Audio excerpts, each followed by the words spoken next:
But you know, I want to read from the script that they really worked hard on. So, strive to add to what Jewel said earlier. Striving to seek grounded stories in today's clutter of content and fake news. Daang Dokyu is for those who are looking for tools to enrich the teaching of history, politics, and society, or springboards to spread their advocacies. It is for the next generation looking for their place and compass in uncharted territory of the nation's future. Ginagawa mo yan. Well, Ulit mo. Araw-araw. Nasa pangarap ko. Araw-araw. Sana, yung viewers ang mag-decide yan. Ano?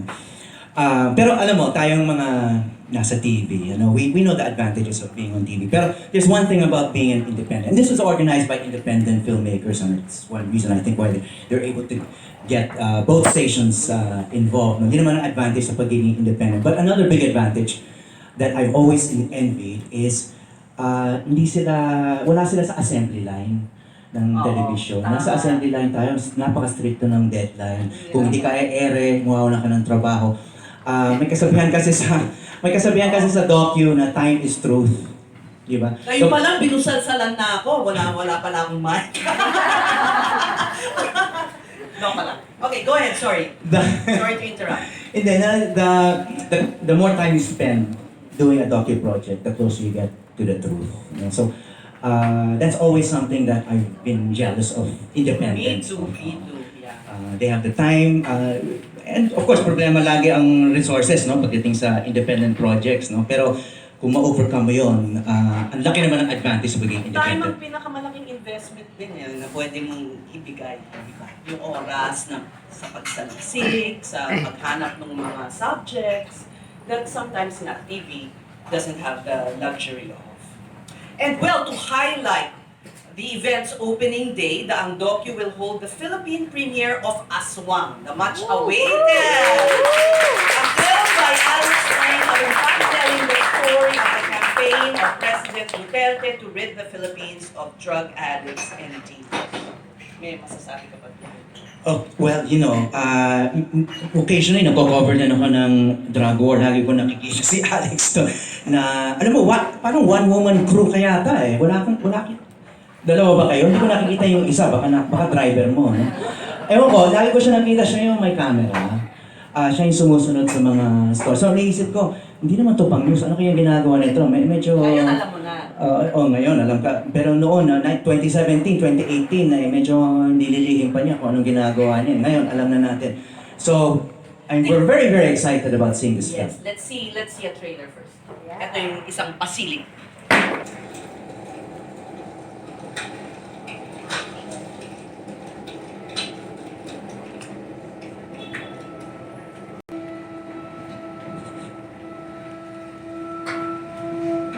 Ako pa sa picture. Magandang umaga po. Ako po si Alyx Ayn Arumpac. Yeah. Okay. It's okay. Yeah, so nakakatuwa kasi yung dalawang mundo ko nandito ngayon, which is TV and independent films. I work as a TV producer for GMA. I make documentaries for GMA. But this was done independently. But I like to think that making this film, what really informed this was my TV work. And I think a lot of you have seen this, a lot of you have covered this at certain capacities for the past 3 years. I started making this film in 2016. Dati mag-isa lang, kanya-kanyang labas lang, gano'n. Tapos habang tumatagal, may kasama na ako, gano'n.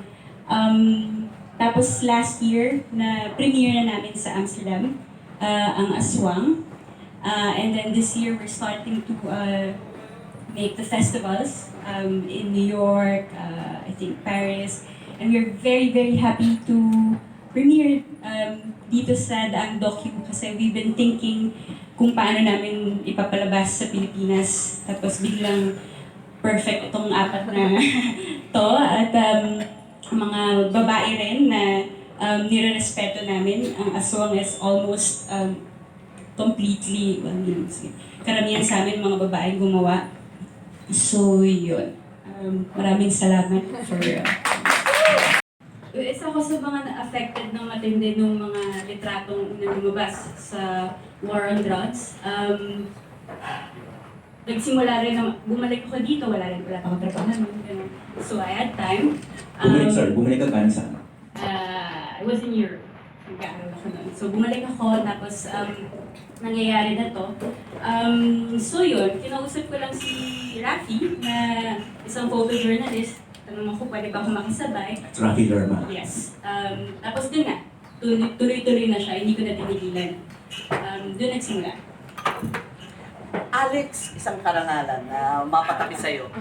Unang-una, ano yung sakripisyo siguro sa paggawa ng ganitong storya, at saka yung epekto sa... Alam ko kasi marami sa mga photographers, mga journalists, nagkakaroon ng PSTD or kung ano man dahil sa nakikita nila na minsan hindi rin naman, parang karaniwan na lang, no? Nagiging run of the mill. So ikwento mo yung toll on you.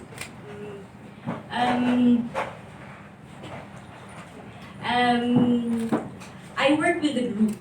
So I actually went out with the night shift, o tinatawag ng iba na night crawlers. And they're usually, most of them are photographers, but there was at least one filmmaker there. That was me. Tapos lagi na lang kailangan i-explain, ano siya, documentary filmmaker siya. Ano, documentary ba ng tagal? Tapos dati, nag-documentary lalabas din yan. So ngayon, 3 years later, lumabas. Nakatulong yung community na to. So we would process it among ourselves. We would also give ourselves information. Actually, ang dami rin namang TV people and also other journalists who were doing the rounds. So we just have to remind ourselves that I personally have just reminded myself that there's a bigger story that we are doing. We have a purpose. We have an end goal for this. Just look at the bigger picture. Also, this is a milestone because you were able to garner foreign funding from different sources.